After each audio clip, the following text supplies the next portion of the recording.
আমি শিক্ষক হিচাপে নিযুক্তি দিবই নোৱাৰোঁ এতেকে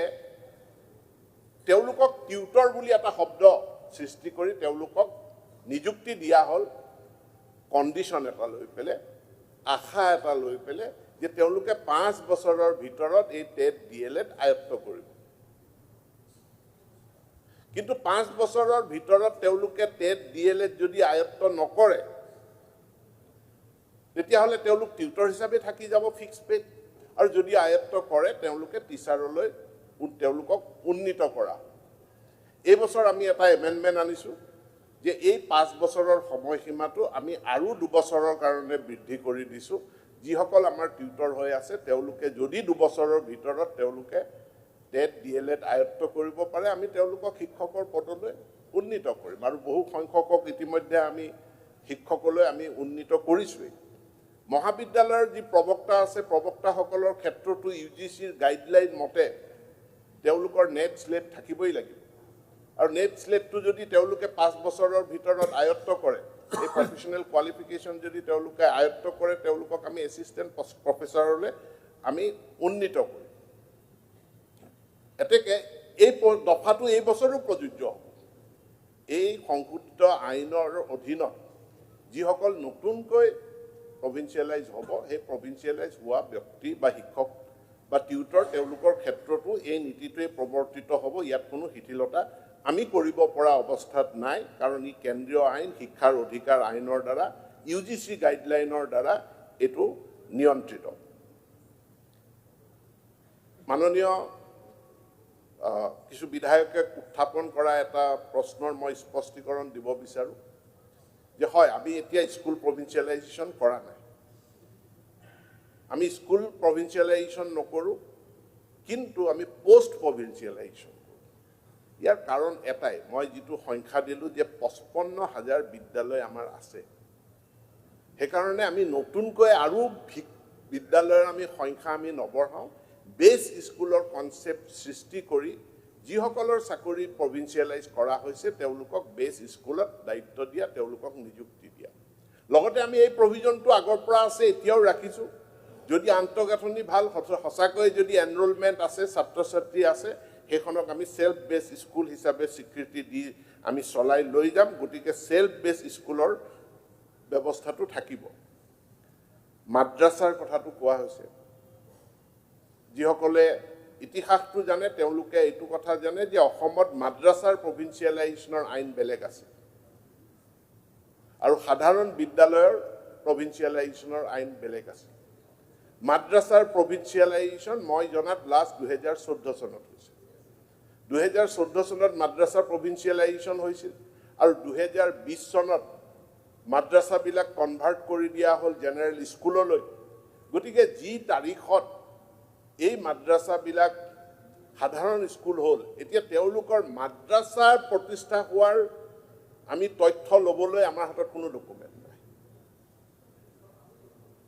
তেওঁলোকৰ এইটো এটা সম্পূৰ্ণৰূপে বেলেগ বিষয় কাৰণ এই আইনখনৰ কণ্টিনিউৱেশ্যন হ'ল 1974ৰ প্ৰভিন্সিয়েলাইজেশ্যন আইন তাৰপিছত 2011 চনৰ প্ৰভিন্সিয়েলাইজেশ্যন আইন তাৰ ধাৰাত মাদ্ৰাছাটো এটা সম্পূৰ্ণৰূপে বেলেগ ধাৰা আৰু মাদ্ৰাছাৰ ধাৰাটো হৈ গ'ল 2014 চনত মাদ্ৰাছাৰ প্ৰভিন্সিয়েলাইজেশ্যন হ'ল 2020ত আহি মাদ্ৰাছা বেলেগ ধৰণে মানে কি কয় 2020ত মাদ্ৰাছাসমূহ কনভাৰ্ট হ'ল গতিকে কনভাৰ্টেড স্কুলবিলাকৰ আৰম্ভণিটো আমি 2020এই ধৰিম আৰু 2020 ধৰিলে তেওঁলোকে 1/1/2006 সেই যিটো কণ্ডিশ্যন এই কণ্ডিশ্যনটো ফুলফিল নকৰে কিন্তু কি কৰিব বেছি সংখ্যক নহয় কিছু সংখ্যক মাদ্ৰাছা ভেঞ্চাৰ হিচাপে তেওঁলোক কনভাৰ্টেড হ'ল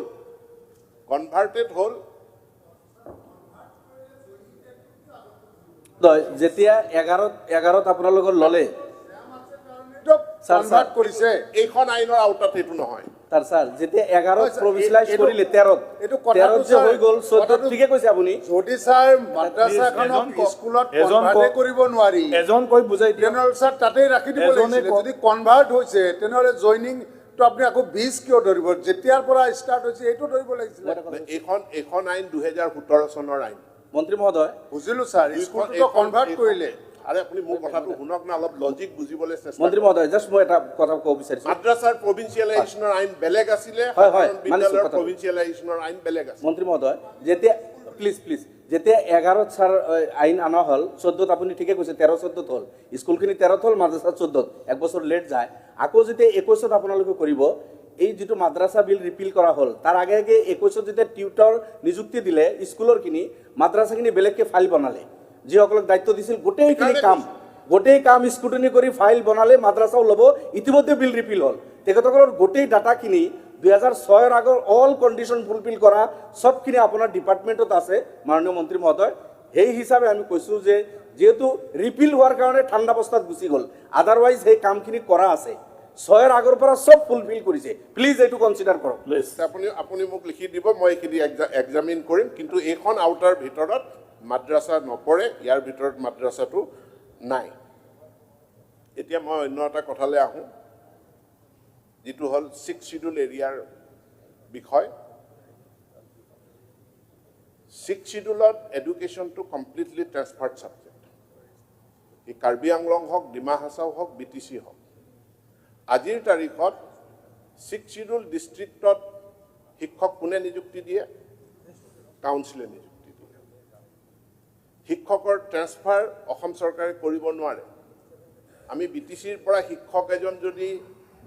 আমি নগাঁওলৈকে ট্ৰেন্সফাৰ কৰিব বিচাৰোঁ কাউন্সিলৰ NOC আমাক লাগিব উইদাউট NOC আমি ট্ৰেন্সফাৰ দিব নোৱাৰোঁ আৰু নগাঁৱৰ টিচাৰ এজনক যদি আমি কোকৰাঝাৰ পোষ্টিং দিব বিচাৰোঁ তেতিয়াও আমাক কাউন্সিলৰ NOC লাগিব হাইস্কুল হায়াৰ ছেকেণ্ডেৰী স্কুলৰ শিক্ষকৰ নিযুক্তিও কাউন্সিলে দিয়ে এতেকে প্ৰভিন্সিয়েলাইজেশ্যনো এটা কাইণ্ড অফ নিযুক্তি প্ৰভিন্সিয়েলাইজেশ্যনো এক ধৰণৰ নিযুক্তি ফ্ৰেছ নিযুক্তিবিলাক কাউন্সিলে দিয়ে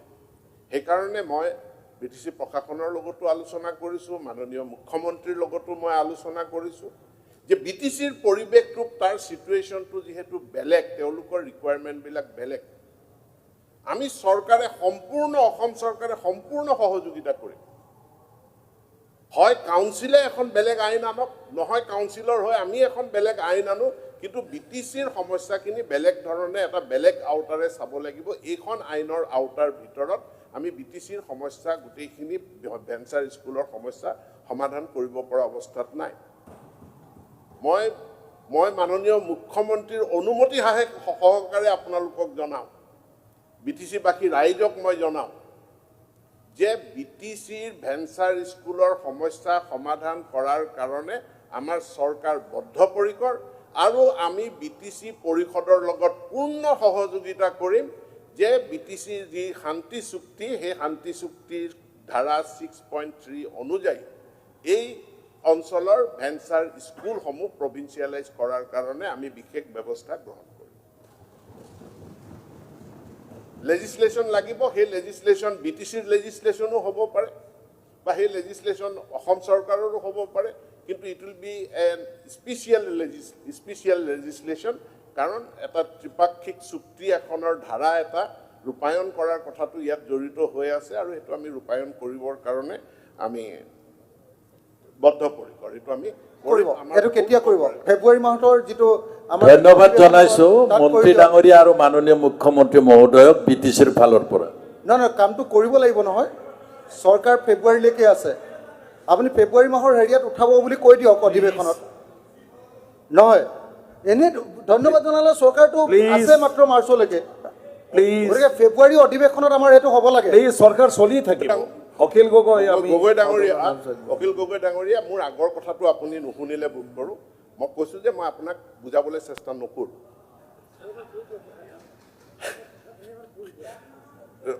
মানে অবুজনক বুজোৱাৰ অপচেষ্টা মই নকৰোঁ ইয়াৰ পাছৰ কথাটো হ'ল যে আমি মিনিমাম এটা এনৰলমেণ্ট বিচাৰিছোঁ আৰু পৰীক্ষাত এটা মিনিমাম 5% বিচাৰিছোঁ আৰু এই মিনিমাম এনৰলমেণ্ট আৰু 5% আমি 6 শিডিউল ডিষ্ট্ৰিক্টৰ কাৰণে ৰেহাই দিছিলোঁ আজি মই এইটো এমেণ্ডমেণ্ট আপোনালোক কোনেও নানিলে আপোনালোক কোনোবাই এনৰলমেণ্টটো আনিব বুলি ভাবিছিলোঁ কিন্তু আপোনালোকে এটা জেনেৰেল এমেণ্ডমেণ্ট আনিছে যে এনৰলমেণ্টটো ৰেহাই দিব লাগে আমি জেনেৰেলভাৱে ৰেহাই দিবলৈ আমাৰ অসুবিধা আছে, কাৰণ এইটো 2021তো প্ৰযোজ্য আছিল। আমি এমেণ্ডমেণ্টটো, মই এটা চৰকাৰী এমেণ্ডমেণ্ট আনিছোঁ যে কেৱল 6 শিডিউল নহয়, 6 শিডিউলৰ লগতে অনুসূচিত জাতি, অনুসূচিত জনজাতি, চাহ বাগিচা অঞ্চল বা আদিবাসী অঞ্চলতো এই ৰেহাইটো আমি দিম, এই সংশোধনীটো আনিছোঁ। দফা 2 এইটো কিন্তু মই নিজেও আনিছোঁ, তাত পুৰা আপুনি নিশ্চয়, মই গায়ো দিছিলোঁ অথনি মোৰ যিকেইটা এমেণ্ডমেণ্ট। মহোদয় প্লিজ এইটো গোটেই অসমৰ কাৰণে কৰি দিয়ক, অল আছামৰ কাৰণেও দিছিলোঁ তাতে।